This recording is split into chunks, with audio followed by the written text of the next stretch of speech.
Mais en fait, quand tu t'es marié et que t'as établi un cadre de vie, que t'as eu des enfants avec la personne, t'as l'obligation d'entretenir ce rythme de vie. Quand je t'ai connu, t'avais rien. Et maintenant que t'es quelqu'un, tu n'as même pas touché un penny de ce qu'on a construit ensemble. C'est de la sorcellerie. Les gens qui sont dans ton entourage, ils sont là pour picorer ton argent et du coup, ils ont aucun intérêt à ce que tu partages tes biens avec une femme. Maintenant, elle a rien, bien fait pour elle. Kecha, on dit quoi? On va gâter le coin. Kecha, on dit quoi? On va gâter le coin.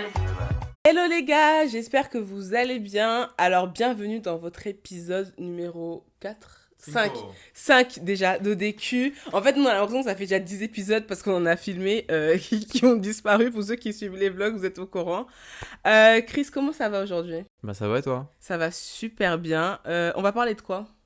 Bah aujourd'hui, on a parlé dans l'épisode 2 de l'argent dans le couple, de la répartition de l'argent, etc. Si on doit faire 50-50 et tout. Aujourd'hui, on va plutôt parler de la répartition de l'argent et des biens de chacun, mais après le couple, pendant un divorce, etc. Et en fait, ce qui nous a amené à parler de ce sujet aujourd'hui, bah, c'était justement l'affaire du couple d'Achraf Hakimi et Ida Habouk.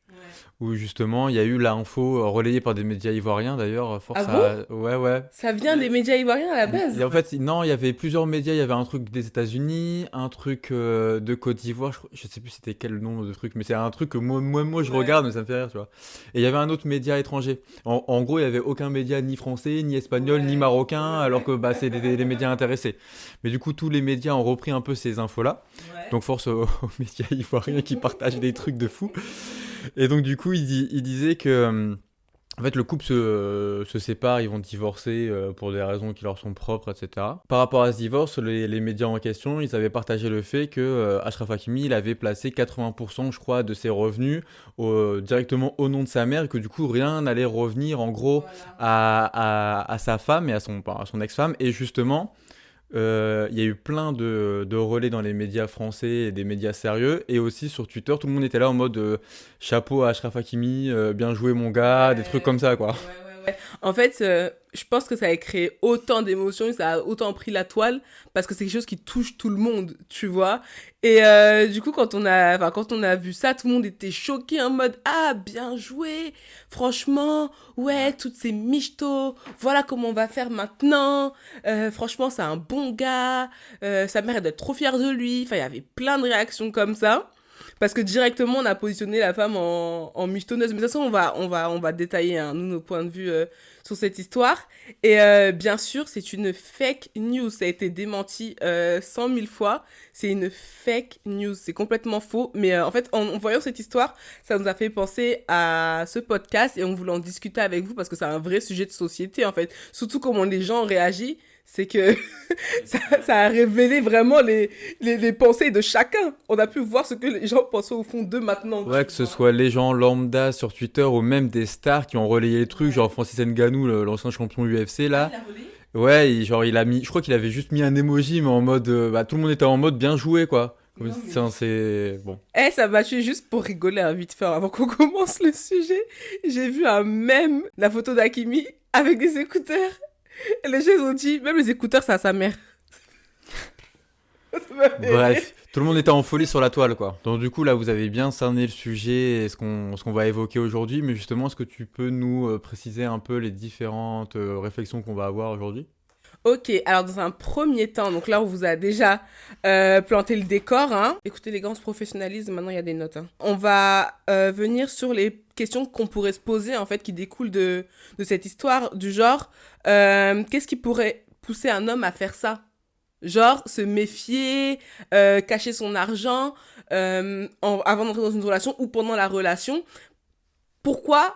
Qu'est-ce qui emmène quelqu'un à se dire que c'est mieux que je ne laisse rien à la personne avec qui je vais faire ma vie? Est-ce qu'une femme est légitime à obtenir 50% de la fortune de son mari ?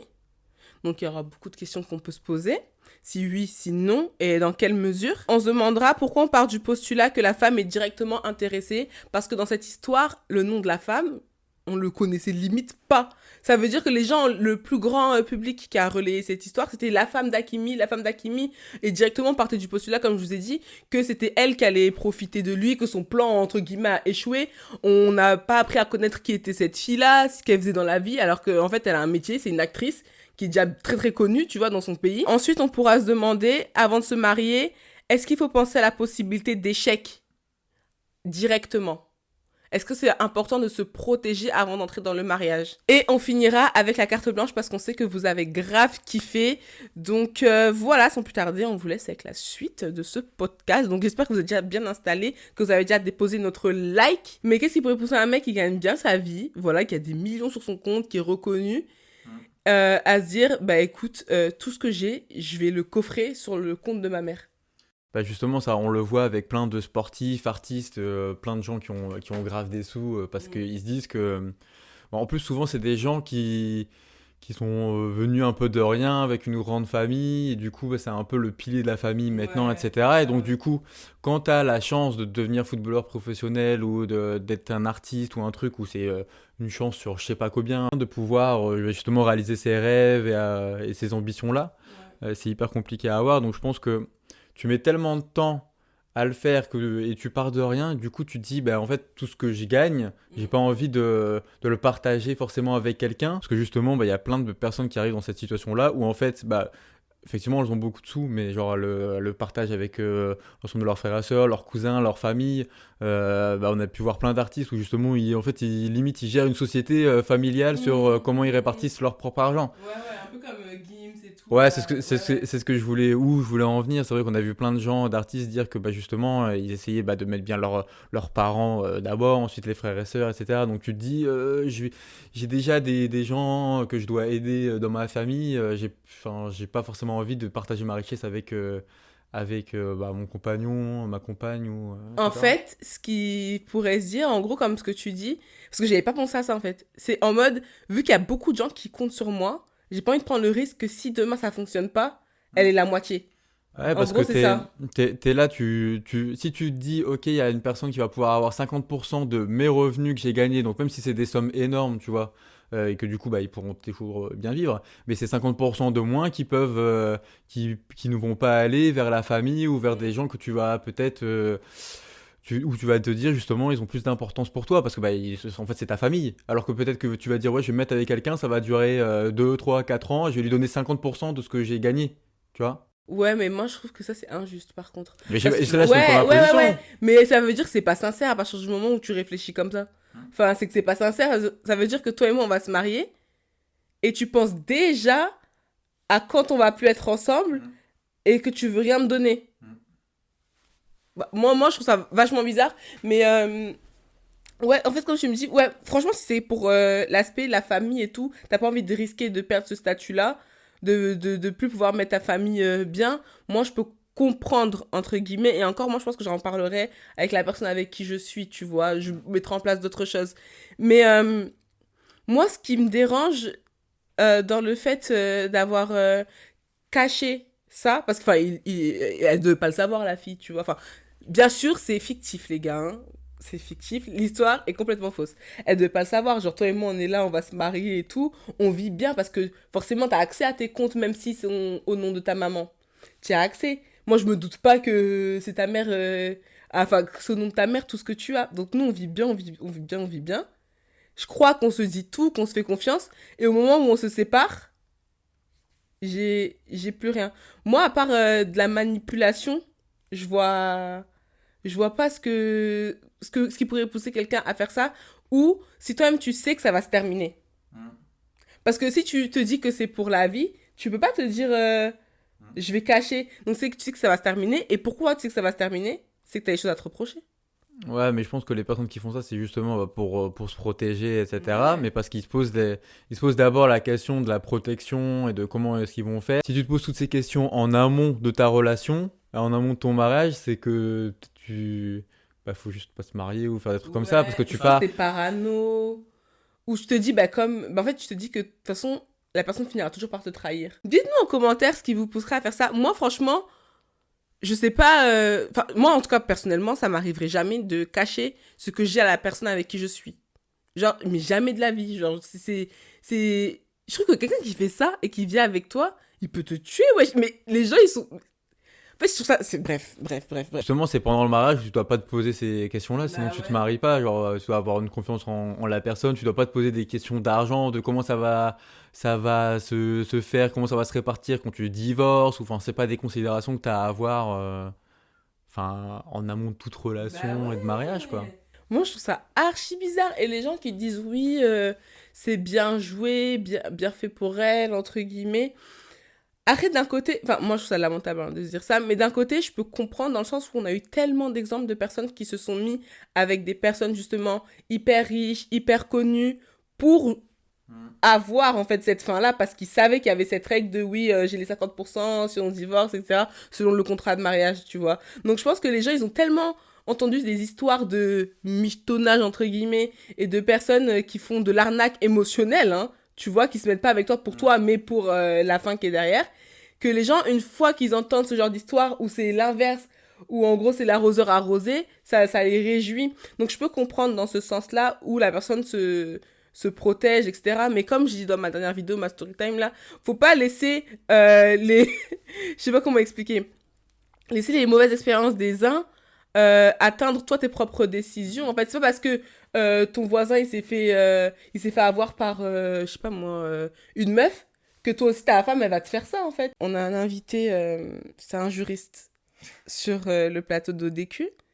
Et bah c'est Chris en fait. On n'a pas les moyens de Bah, c'est déjà mon métier quand même, c'est juste pas mon domaine, mais c'est mon métier. On rappelle que monsieur a bac plus 5, non, bac plus 7. Mais je suis mon métier, c'est ça, c'est juriste fiscaliste. Voilà. Donc, monsieur le juriste fiscaliste, comment ça se passe le divorce? Kezako? Ouais, non, justement, ça m'a replongé dans plein de cours qu'on a pu avoir en première année de droit et tout. Du coup, je suis revenu un peu sur le sujet. Il y en a plein qui ont fait des vidéos sur comment ça se passe sur le divorce et tout. Mais en fait, quand tu te maries, il y a 85% des gens qui se posent pas la question d'avoir un contrat de mariage, etc. Et du coup, bah, tu te maries, tu signes juste les petits papiers à la mairie et puis tu seras dans le régime légal qui est le régime de la communauté réduite aux acquis. Où en gros, dans ce régime-là, tous tes biens qui t'appartenaient avant le mariage continuent à t'appartenir, mais durant le mariage, et bah, tu as tous les biens, enfin la plupart des biens, sauf les biens un peu, les trucs, les biens meubles, les trucs comme ça. Ouais. Mais la plupart des biens et tes revenus vont rentrer en gros dans une caisse commune, dans la communauté, et ça sera réparti à 50% ensuite si tu divorces. Ok. Et ensuite, tu as... bah, t'as justement ce que font un peu les personnes les plus riches et pour se protéger, où du coup t'établis un contrat de mariage. C'est la séparation de biens, bébé? Bah, t'as trois autres Ah, régimes en ok. fait. Et donc ça, les contrats de mariage, je crois que c'est plus une quinzaine de pourcents des mariages qui sont conclus par un contrat de mariage justement. Et ça, c'est ce que tu fais en amont devant un notaire. Et du coup, bah, quand justement tu te maries, bah, tu viens avec ce papier-là et normalement la personne, soit l'officier d'état civil, soit le maire, il va dire oui, vous avez établi un contrat de mariage selon tel régime, machin, machin. Et du coup, là, t'as trois régimes. T'as le régime de la communauté universelle où en gros par rapport au premier régime légal, là c'est tous les biens même avant le mariage qui sont Ok. considérés comme communs. Donc ça, c'est le cas d'Akimi, là, en fait. Enfin, entre guillemets. Bah, Apparemment, ce serait sur tous ces biens, quoi. bah non, parce qu'en fait on a eu aucune info de leur contrat de Ouais, mariage, de leur ouais. truc. Les gens, ils s'imaginent ça, quoi. En Ouais, gros, elle ils voulait la s'imaginent moitié qu'ils vont de tout ce qu'il a eu de sa vie, quoi. Ouais, ils s'imaginent qu'ils vont répartir 50% de Ouais. toute sa fortune. Donc là, dans ce cas-là, t'as 50% des biens, de tous les biens, même antérieurs au mariage, qui vont être répartis à 50-50. Ok. Mais ça, c'est un truc hyper rare en pratique. Et je crois qu'il y a 2% en pratique des trucs qui se font par une communauté universelle, quoi.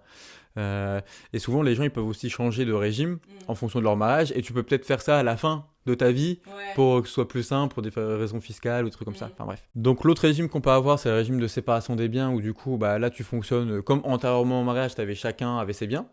Et là, bah, pendant le mariage aussi, chacun va continuer à avoir ses propres biens. Et du coup, à la fin du mariage, au divorce, à la dissolution du mariage, tu vas bah, du coup reprendre tout ce qui t'appartient. Donc là, tu continues à fonctionner comme antérieurement. Tu vois, tu mets rien en commun et tu mets rien dans la caisse commune en fait. Et du coup, ça c'est bah, quand tu fais un contrat de mariage, c'est un peu le régime qui est le plus suivi. Et j'ai vu que justement, bah, il y a une vingtaine d'années, tu avais environ 6% des mariages qui se concluaient par un contrat de mariage avec séparation de biens. Et là, tu es passé à 10% en fait. Ça augmente quand même un peu, mais Et justement, ça a de l'intérêt pour les personnes qui ont beaucoup d'argent, etc., pour justement pas se dire oui, on va faire 50-50, etc. Mais tu as aussi un intérêt pour les dettes. Parce qu'on parle souvent des gains, mais quand tu divorces, si tu es dans les autres régimes, eh ben, ça veut dire que si moi j'entreprends, je me mets en entrepreneur et que j'ai v'là les dettes à la fin de mon entreprise parce qu'elle a coulé, et ben ça veut dire que mes créanciers peuvent venir te voir en disant bah toi tu payes.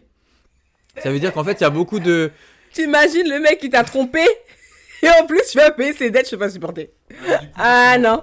on parle de l'intérêt pour les grosses fortunes, mais ça a aussi de l'intérêt pour les gens qui sont à risque, qui sont entrepreneurs individuels, où du coup tu dis ok si j'ai des dettes en temps normal, c'est ta compagne ou ton mari qui va devoir les rembourser.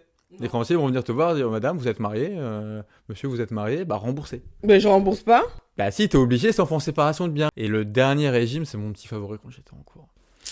C'est la participation aux acquis. En fait, c'est. Donc, antérieurement au mariage, chacun ses biens. Et pendant le mariage, tu fonctionnes comme la séparation des biens.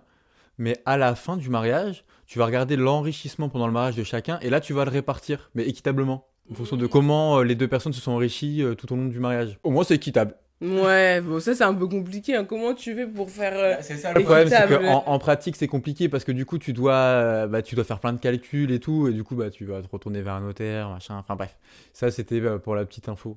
Bah ouais, et en plus là, on parle de chiffres. Et c'est ce qui m'amène à la question que je voulais te poser, docteur. Comment on appelle les juristes là? Il y a un nom?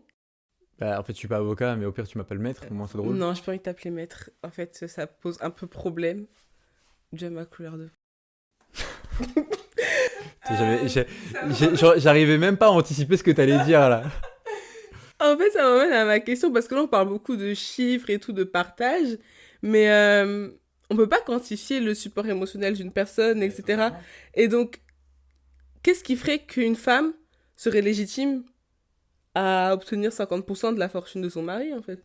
Justement, tu viens de le dire, c'est le support et l'accompagnement pendant tout le mariage. En fait, tu vois plein de couples, même hyper riches, où du coup, en fait, ils sont ensemble pendant longtemps, ou même pendant pas longtemps. Hein. On va prendre l'exemple là, des Bezos là, qui ont divorcé.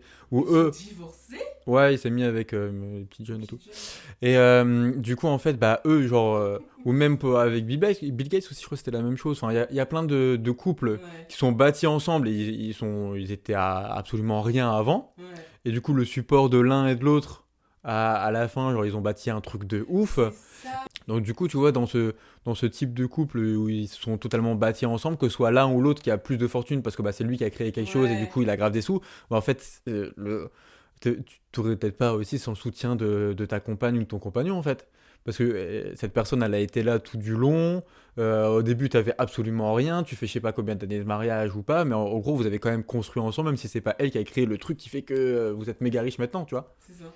Donc moi, je trouve que dans ces cas-là, c'est hyper méchant, en fait, de faire ça. Parce que t'imagines, on s'est construit ensemble. Toi, quand je t'ai connu, t'avais rien. Et maintenant que t'es quelqu'un, on divorce pour X ou Y raison, voilà, ça arrive. Et j'apprends, en fait, que je ne vais même pas toucher un penny de ce qu'on a construit ensemble. Moi, je trouve que c'est de la sorcellerie. Et en fait, ça, c'est le cas où les gens se sont construits ensemble. Mais est-ce que toi, tu penses que le cas où la supposée histoire d'Hakimi, là, où par exemple, lui, il avait déjà ses thunes, parce que ça faisait pas longtemps apparemment qu'ils étaient ensemble, selon l'histoire, Je crois que ça faisait 4 ans, voilà. Donc, je pense qu'il avait déjà de l'argent avant. Oui, mais il était déjà footballeur avant et je crois qu'il y a des gens, ils ont carrément fait des calculs que sur 4 ans, en fonction de son salaire, des trucs pubs, en gros, il avait 200 millions pendant le mariage, à répartir du coup en deux. Ouais, à partir du mariage, tu veux dire. Ouais, à partir du mariage, il avait gagné 200 millions d'euros, genre. Ouais. Et du coup, ça faisait 50%, donc genre 100 millions, dans le cas précis, qui revenait à sa femme Ida Habouk. Ouais. Les gens, ils disaient, non, elle va pas toucher 100 millions pour 4 ans de mariage, en fait. Genre, en gros, elle a fait quoi elle était là peut-être quand même pendant, même si c'est 4 ans. Ils se sont mariés parce qu'ils s'aimaient, là, ils divorcent parce que, je sais pas, ils s'aiment plus, voilà. Donc, justement, même si là, dans le cas présent, genre, ils ont fait 4 ans ensemble, il y a tout, même si c'est que 4 ans, ils se sont mariés parce qu'ils s'aimaient. Parce que normalement, quand tu te maries, tu te poses pas toutes ces questions d'argent, machin. Donc ça veut dire que vous êtes amoureux, vous êtes bien ensemble, vous voulez vous marier parce que le mariage en fait il est pas obligatoire. Hein. Ouais. Donc vous vous mariez, peut-être que vous avez projeté d'avoir des enfants ensemble, une famille ensemble. Je crois pas je sais pas. Mais vu que l'histoire elle est fausse, tu sais même Je pas. sais pas s'ils ont des enfants, je pourrais pas m'avancer, ça me parle pas. Mais du coup, genre, tu peux pas te dire, bah, même si c'est juste 4 ans.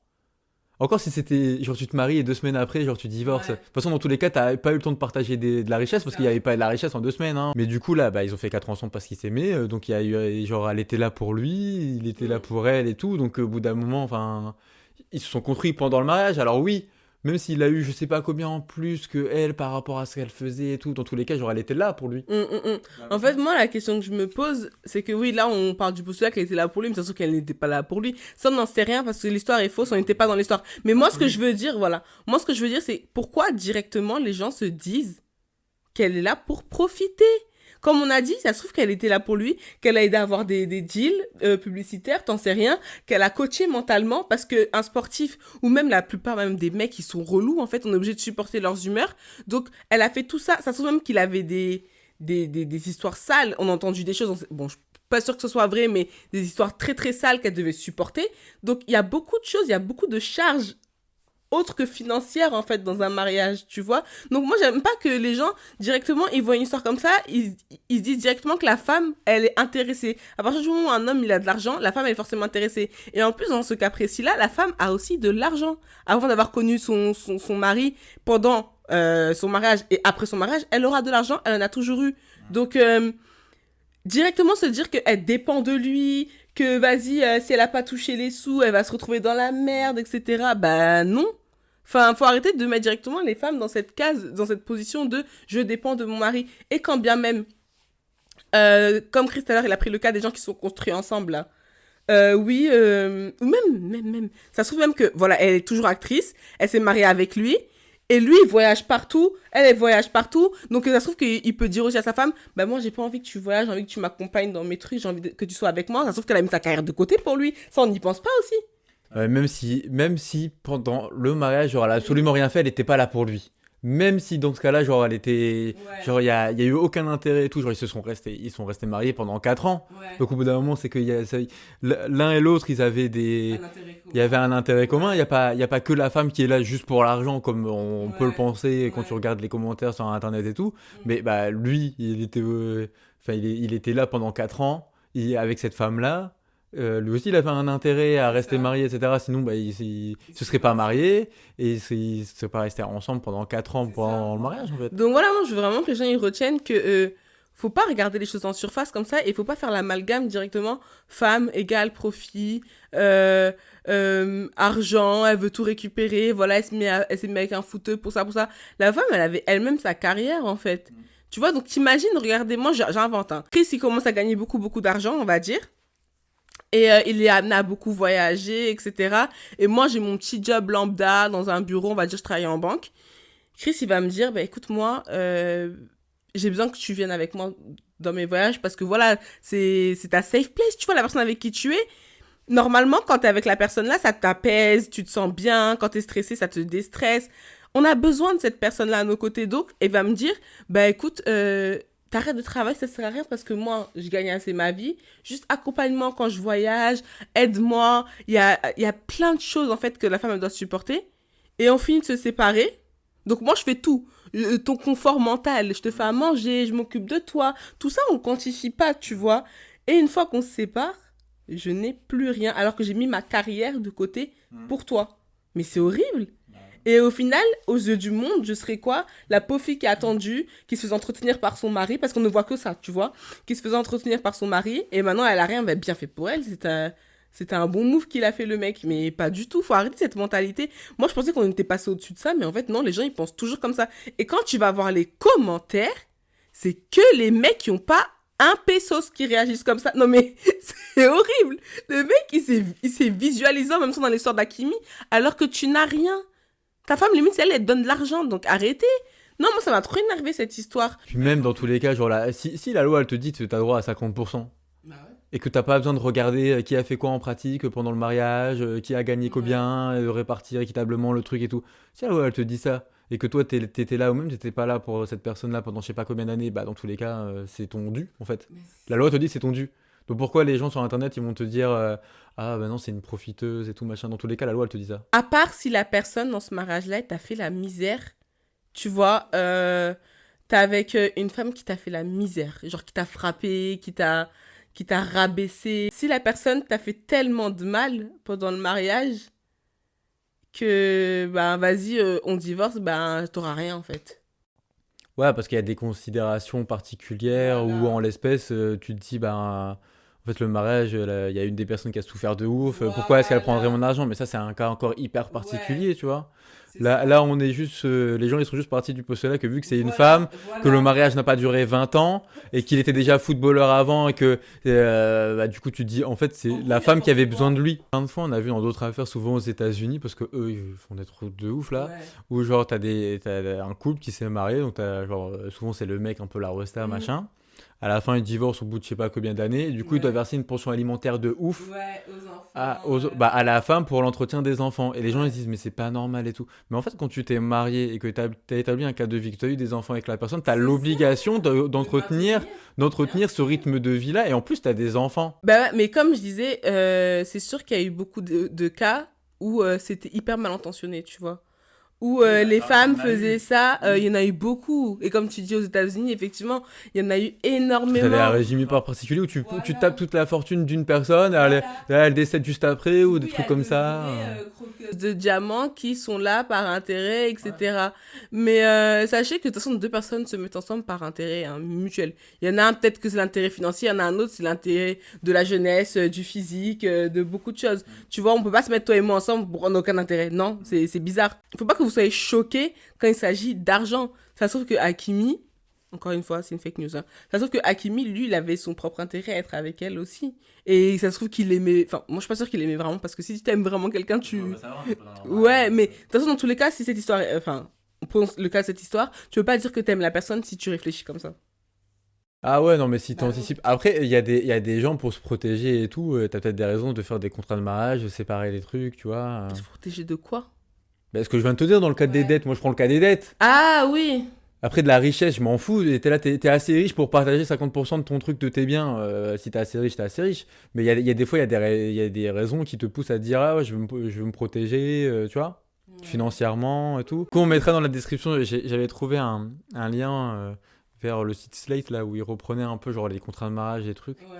Et il disait que justement, t'avais de plus en plus de contrats de mariage avec séparation de biens parce que bah, chacun voulait un peu bâtir son propre truc. Oui, ça c'est bien. Ils avaient envie d'être indépendants financièrement et tout.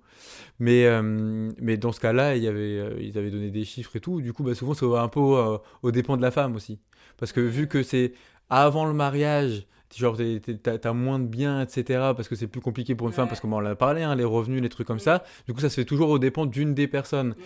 Mais il y a plus en plus il y a de plus en plus d'individus qui se disent, bah, vu qu'en bah, en plus, genre, tu te maries beaucoup plus tard, tu te maries moins et tout, Ouais. bah, chacun fait un peu son patrimoine de son Ouais. côté. Et après, vu que tu es quand même dans un mariage, bah, tu dois participer au mariage dans tous les cas. En plus, Mm. la loi te le dit. Donc, il y a un entretien financier, émotionnel et tout, tu En tout vois. cas, moi, je veux pas tes dettes, bébé. Je veux juste ton argent. Et ben, on va faire un truc de séparation, comme ça, quand je serai grave riche, je te donnerai rien non plus. Bah non, on fait... comment on appelle ça? Tout ce qui est dans le mariage, on partage. Et tout ce qui est avant le mariage, on partage pas. Mais là, quand on partage dans le mariage, tu prends pas mes dettes. Bah, je peux faire des dettes pendant le mariage. Et du coup, Ah. si tu vas quand même devoir payer toutes mes dettes, hein. Non, non, non, non. Moi, je veux juste ton argent. Faut qu'on trouve un régime comme ça. Essaye de regarder tes cours là. Moi, je veux un régime où la dame, elle prend que l'argent. C'est tout. Mais moi, je suis d'accord au fait de dire tout ce que j'ai construit avant toi. Bah, je peux comprendre que la personne, elle veut le garder pour elle, tu vois, ou pour sa famille.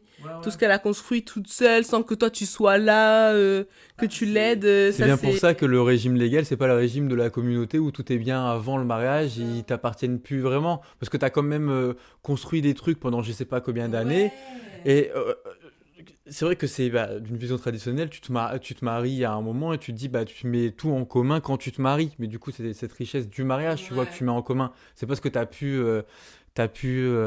construire auparavant. Mm, mm, Et après, il y a mm, des raisons, des trucs qui font que les gens ils poussent vers justement un régime comme ça. Mais c'est vrai que c'est hyper particulier. Tu peux te dire que quand tu as construit des trucs ensemble, Et c'est comme nous, tu vois, genre on n'est pas mariés, mais on aura fait je sais pas combien d'années ensemble. Et on peut se dire que, bah, et souvent c'est des cas comme ça, tu vois, où les gens, du coup, ils utilisent le régime de la communauté parce qu'ils disent dans tous les cas, en fait, je me suis construit à partir de, bah, quand j'étais majeur, des trucs comme ça, mais j'étais déjà avec toi. Ouais. Donc tout ce que j'ai depuis Ouais, bah mes nous, 18 pour le ans, dans tous coup, les on cas, a tout construit ensemble, ouais. on l'a déjà partagé et tout, mais genre, on a construit ensemble depuis le début, même si on n'est pas mariés. Donc il y a des gens aussi, ça les pousse à se dire que les liens d'avant, ça appartient à tout le monde. Ça dépend de quand tu as recommencé ta relation. Et puis, Bah oui, si vu que tu te maries de plus en plus tard, t'es là, t'avais plus d'une trentaine d'années, bah avant ça, bah t'as travaillé, t'as construit des trucs, t'as acquis des trucs, donc du coup t'as pas forcément envie de les mettre en commun. Après ça dépend de la situation de chacun, quoi. Ouais, non, mais c'est vrai. Mais nous, c'est vrai qu'on ne pose pas, on peut pas se poser la question parce qu'on est ensemble depuis qu'on a 17 ans. Bah ouais, donc en fait, genre à 17 ans, on avait on avait rien, donc ouais.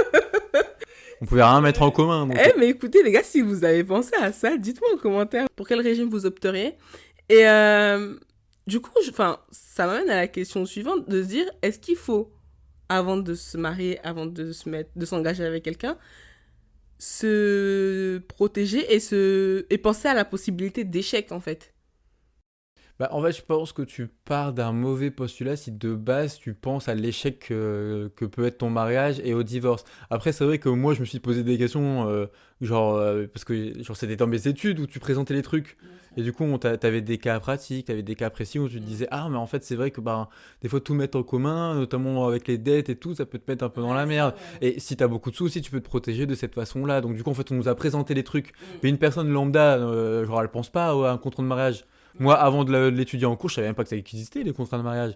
Donc, du coup, si avant de te marier, tu penses. Bah, après, c'est aussi une façon de se protéger, mais c'est compliqué de se dire avant le mariage. Je trouve ça bizarre. C'est comme si, bébé, avant de te mettre en couple avec la personne, Bah, tu te dis, bah, il va me tromper. Tu vois? Donc, viens, je me mets pas à fond avec lui. Viens, je le présente pas à mes parents parce que je sais que dans tous les cas, il va finir par me tromper. Mais c'est bizarre, tu fais rien dans ces cas-là. Non, ouais. Et parce qu'en fait, tu penses déjà à l'échec du truc. Après, c'est bien de toujours vouloir se protéger, de penser à des trucs et tout, tu vois. Mais moi, je pars du principe où si tu te mets en couple et justement tu te maries, bah tu dois justement penser que bah il y aura pas de fin à ce mariage, sinon bah, tu Déjà, le fais pas. mais Quoi. bien sûr, faut rester toujours lucide, hein. On n'est pas des tarés. Après, faut pas être débile non plus, hein. C'est pas le monde il est tout rose, il est tout beau. Bien sûr, faut aussi se protéger. Mais dans la mesure du raisonnable, parce que comme Chris l'a expliqué, il y a plusieurs contrats de mariage, il y a beaucoup de choses que tu peux faire pour te protéger sans la mettre à l'envers à l'autre personne en face, tu vois. Comme le fait que tout ce qu'on construit ensemble, on le partage, par exemple. Tout ce qui était avant, il est à moi. Mais le fait de te mettre avec quelqu'un, d'aller jusqu'au mariage, de faire 4 ans de mariage, et savoir que quand ça va se terminer, la personne n'aura rien, c'est ça qui me choque, tu vois. Tu penses déjà à l'échec, donc en plus, quand tu penses à ça, c'est que l'échec, il va arriver, en fait. Forcément, parce que tu te dis qu'à tout moment, ça va péter, quoi. Genre, c'est pas... Je sais pas, je trouve que c'est pas sincère, en fait. Et après, les sportifs et les artistes qui font des contrats comme ça, tu vois, c'est souvent parce qu'ils sont poussés par leurs conseils, leurs avocats. Et leur entourage aussi. Ah, mais gars, protège-toi, ouais. Ou leur entourage, ils disent, ouais, mon gars, protège-toi parce que, bah, en fait, t'as grave des sous, la meuf, elle va te piquer tout ton argent, quoi. Et du coup aussi, ça te met dans une mentalité où tu penses à l'échec alors que tu n'as peut-être pas forcément pensé, mais des fois ça vient même pas forcément de toi. Ouais. Du coup on te dit bah protège-toi, en plus tu peux faire ça, donc toi tu vas le faire. Mais du coup c'est pas la bonne mentalité, mais ça vient pas forcément de ton initiative aussi pour les sportifs et les artistes. Et ça me fait penser à un truc, parce qu'en vrai, c'est vrai ce que tu dis, parce que ça peut même être les gens de sa famille, parce qu'eux ils pensent à leur propre intérêt. Parce que si lui il a plus là, nous aussi, pour nous, ça va diminuer. Oui, nous, ça va diminuer. Nous, ça nous arrange même pas qu'ils soient en couple en vrai. Tu vois, nous, ça nous arrange pas. Parce que moi, j'ai pas ma rente à la fin du mois. Non, mais oui, non, mais vraiment. C'est vrai qu'il y a ça aussi, hein. Moi, j'étais plus parti du fait que, genre, si t'as un frère et tout, il va te dire, mon gars, fais attention, ce que t'as construit et tout, mais pas dans son propre intérêt à lui-même. Mais oui, ça peut arriver. Parce que souvent, les gens qui se construisent comme ça et qui viennent de rien, et on l'a vu avec l'interview Gims, des trucs comme ça, t'as des gens qui sont dans ton entourage, justement, ils sont là pour picorer ton argent, et du coup, ils ont aucun intérêt à ce que tu partages tes biens avec une femme, en fait. Parce que eux, on prend dans leur part aussi, mais ouais, non, t'as raison. Non, le monde, il est archi méchant, mais c'est vrai. Le monde, il est mauvais. Donc, bref, les gars, dites-nous ce que vous pensez de cette histoire. Comment vous avez réagi au prime abord quand vous avez entendu l'histoire d'Hakimi et de sa femme? Vous y avez cru? Ouais, est-ce que moi, j'ai cru direct. Bah, parce que après, quand tu réfléchis un peu, tu dis c'est bizarre, non? Non, moi j'ai cru. Ouais, le gars, il donne 80% à sa daronne. C'est-à-dire qu'en plus, l'argent, il part d'un point A à un point B, dans un autre pays, des trucs comme ça, et tu dis, ouais, la femme, alors. Moi, non, moi j'ai cru, je suis tellement crédule que j'y ai cru. Parce qu'il va être imposé de ouf à des trucs comme ça. Et si Ouais, l'argent, vas-y, il revient le pas. jury, ça commence à nous Non, saouler mais là. c'est vrai. Mais il y a des gens qui ont fait des vidéos par rapport à ça. Ah ouais, l'aspect juridique de cette histoire. Ouais. Même sur le montage financier, parce qu'il y a des trucs, et des fois il y a des trucs de ouf, parce que les gens qui sont riches, ils ont plein de conseils. Mais il y a des trucs beaucoup plus simples que de faire juste une donation à ta daronne de Et 80% lui, ça a de tes appris parce que revenus. c'est la symbolique. Voilà, la première femme de sa vie. Il donne à sa mère, c'est un vrai homme. Voilà, et les enfants qui sont pas ingrats. Vous savez, du coup, en fait, cette histoire, elle a conforté l'ego de beaucoup de personnes. Tu vois, tout ce qu'ils pensaient au fond d'eux, leurs croyances toutes pourries, là. Quand ils ont vu ça, ils étaient contents. Mais non, c'est pas ça le vrai Ouais, mais monde. après, c'est grave bien. Il y a plein de personnes qui deviennent riches et qui le font, genre d'aider leur famille, les parents d'abord et tout, Aider, parce que c'est bien normal. sûr, mais pas au détriment de ta femme. C'est ce que j'allais Ouais. Parce que bah, t'as tes parents, c'est normal que c'est eux d'abord, tu leur achètes des biens et tout. Ils font tout ça, ils leur achètent des maisons, des trucs, ils leur donnent des sous et tout. Et c'est très bien, parce que c'est eux qui t'ont aidé aussi pendant des années, qui t'aident encore. Et après, t'as aussi ta femme, ça peut pas venir aussi au détriment de la personne qui t'accompagne dans la vie de tous les jours aussi, qui est à tes côtés. T'as peut-être des enfants avec cette personne, il y a l'amour et tout. Enfin, Non, mais même, moi, c'est l'aspect émotionnel, franchement. Forcément, elle a supporté, elle t'a accompagné, elle t'a aidé. Donc, rien qu'à partir de ce moment-là, tu peux pas la laisser comme ça sans rien. C'est comme si tu avais usé de la personne. Tu vois, t'as fini de user de la personne et tu la remets dans la nature comme si de rien n'était. Bon, elle a ses trucs, hein, mais c'est... J'ai fini de me servir et je remets. non, mais du coup, en fait, cette histoire, elle a conforté, genre, Elle a conforté grave l'ego masculin des gens. Parce que sur Twitter, tu voyais que ça, genre, tout le monde était là en train de le féliciter, dire, ouais, la femme, elle aura rien, trop bien, des trucs comme ça, mais ben... C'est juste pour se dire, ouais, bah, en fait, moi, je suis l'homme, j'ai pas envie de partager, regarde comment je peux faire, en plus, regarde, je fais profiter la maman et tout, fuck cette gold digger, quoi. On souffle. Vraiment, on est fatigué. Donc bref, les gars, n'hésitez pas à me dire ce que vous avez pensé de cette histoire, comme je vous demandais. Si vous avez cru à ça, moi, comme je vous ai dit, j'ai cru directement.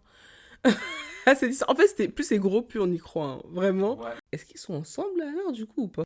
De quoi? Non, ils divorcent vraiment? Ah, ok, C'est juste d'accord. les dessous du truc où on Ah, t'a dit, ok. voilà. Il avoue qu'elle était revenue sur le divorce en tant que tel, pas sur l'histoire. Donc ils divorcent vraiment Ouais. pour leurs propres raisons, tu vois. Mais du coup, les médias, ils se sont servis de cette affaire pour alimenter un peu ce petit truc. En tout cas, moi, je suis grave pressée d'en savoir plus sur la vraie histoire. Non, mais c'est vrai. Parce que vu ça a fait parler tellement, et moi, ça m'intéresse, sur les vraies raisons de leur divorce. Parce que, comme je vous ai dit, on a entendu des trucs hyper graves. Donc, à voir, à suivre.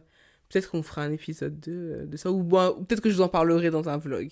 Parce que là, ça fait un peu trop gossip. Ouais, J'en parlerai non. dans un vlog. Et comme on est sur un média très sérieux. Ok, donc en conclusion de cette histoire, qu'est-ce que je pourrais dire?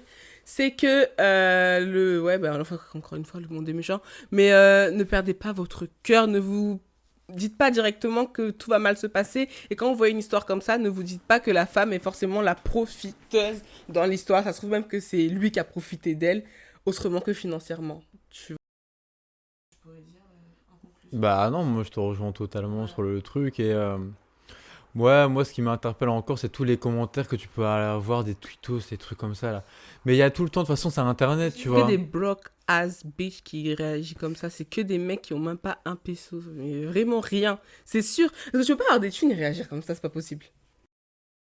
Bah après, regarde, t'avais des gens hyper connus qui l'ont soutenu et tout, hein. En tout cas, moi, personnellement, à aucun moment, je vais me séparer de Chris et que j'aurai rien, en fait. C'est pas possible. Ça donne rien. On n'est même pas mariés. La carte blanche. Ouais, c'est parti pour la carte blanche. Et, en fait, j'ai pas de jingle de carte blanche. Du coup, faut que je travaille sur ça. Mais bref, c'est pas grave. Cette semaine, la carte blanche, c'est votre Ozoa Audrey préférée qui vous l'a fait. Je suis pas peu contente de la faire parce qu'aujourd'hui, on va parler d'une émission que j'adore. C'est l'émission d'une addiction. Voilà, je regarde les femmes ça. d'ici. Et c'est une émission ivoirienne. Je regarde les femmes d'ici tous les jours, voire plusieurs fois par jour. en ce moment. Et voilà, je voulais parler de cette émission. Je vais vous mettre dans la description le lien pour regarder les épisodes. C'est une émission qui parle de plein de sujets de société en Côte d'Ivoire. Voilà. Et dedans, il y a ma chroniqueuse préférée, c'est Didja. Et donc bref, je te fais un gros bisou si tu passes par là parce que je sais qu'elle passe par là. Et je vous conseille à fond cette émission si vous connaissez pas. D'ailleurs, si je vais en Côte d'Ivoire, n'hésitez pas à m'inviter, les gars. Je viendrai avec plaisir.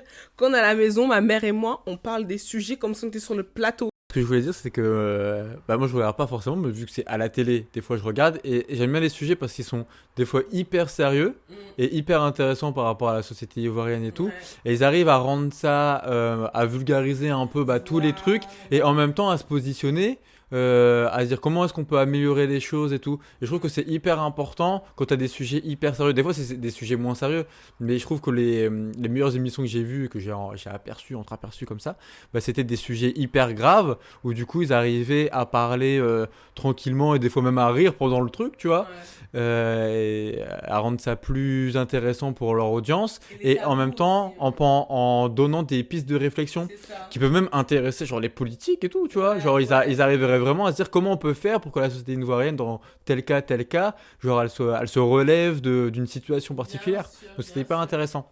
Et ça donne la parole au peuple, en fait, parce qu'il y a des invités divers et variés, il y a des professionnels, donc je voulais aussi vous parler de Coach Yoman, franchement, un vrai coup de cœur pour ce monsieur. Ah, je le kiffe. Dès qu'il parle, là, je vois ses paroles, il est trop intelligent, il comprend tout, franchement, j'aime trop cette émission. Donc voilà, je voulais vous en parler, pour ceux qui connaissent pas, tout le monde peut regarder, hein. L'émission, c'est pas fait que pour les Ivoiriens. Et, Ouais, je sais pas si on l'a dit, mais c'est sur NCI, la nouvelle chaîne ivoirienne sur YouTube. Et ce que je voulais dire, c'est que ça casse un peu les tabous. Parce que vous savez, nous en Afrique, on a des tabous sur beaucoup de choses, sur la sexualité, sur même l'éducation, les parents. Dernièrement, ils ont parlé de personnes qui mettent fin à leur jour. Le taux qui augmentait en Côte d'Ivoire de la dépression, de choses comme ça, la santé mentale. Et c'est des choses dont on ne parle pas chez nous, tu vois. Donc ça met en lumière beaucoup de sujets et qui font du bien aux gens. Donc voilà, je voulais vous partager cette petite émission qui me tient à cœur. Et c'est sur ça qu'on va finir notre épisode numéro 5. Ouais, j'ai du mal, hein. Votre épisode numéro 5. C'est parce qu'on en a fait 40 000 en fait, en On vrai. les a perdus, guys. Franchement, on a trop la haine. N'hésitez pas à nous dire encore une fois hein, ce que vous pensez des épisodes. Je voulais aussi vous remercier pour les retours qu'on a eu sur l'épisode avec maman. Parce que j'ai fait un épisode sans toi. Je t'ai fait des infidélités, chérie. Mais du coup, tu as laissé la chaise, j'ai vu. Ah, j'étais perturbée. Hein. Ah, j'étais pas bien. Ah ouais, non, j'étais pas bien. Et on a eu énormément de bons retours. Il y a personne qui a dit que Chris leur avait manqué, par contre. Bah ouais, dans les précédents épisodes, il y avait plein de Chris. Ouais. Là, j'étais un peu jaloux parce qu'on Ils ont dit on veut revoir maman. On va refaire des épisodes avec maman. Voilà, spoiler alert, on va en refaire. Juste rester connectés, activer la cloche, continuer à nous accueillir comme vous le faites, à nous donner beaucoup de conseils. Ça nous aide, hein. Surtout quand on nous dit oui, vous avez écouté les conseils de la semaine dernière et tout. Bah ouais, on regarde tout, on lit tout et on essaye de s'adapter quand il y a des petits problèmes ou même des conseils autres que techniques. Tu vois. Et de toute façon, c'est que le début de l'aventure au DQ et le décor va évoluer. Vous inquiétez pas, on va aller loin avec ce concept-là. Et je voulais juste répondre à une petite question. On me demandait pour les plateformes d'écoute. Chris, il s'est penché sur la question. Faut juste qu'on s'organise correctement et sous pas beaucoup de temps, on sera sur les plateformes d'écoute, ça sera sur Spotify, c'est ça? Ouais, en fait, ça sera. Je me suis renseigné niveau technique comment tu peux faire et ça sera sur toutes les plateformes dispo. C'est juste que au début, là, vous l'avez vu, on avait un micro qui était pas ouf. Ensuite, on avait dû enlever les micros parce que on avait deux différents. Et là, on commence enfin à avoir un son potable pour mettre sur. Potable. On commence à avoir un bon son pour pouvoir mettre juste en écoute et pas que sur YouTube. Donc ça va pas tarder à venir. Faut qu'on s'organise en fait. Donc on espère que cet épisode numéro 5 d'ODQ vous aura plu. C'était Audrey. C'était Chris. Et vous étiez sur ODQ.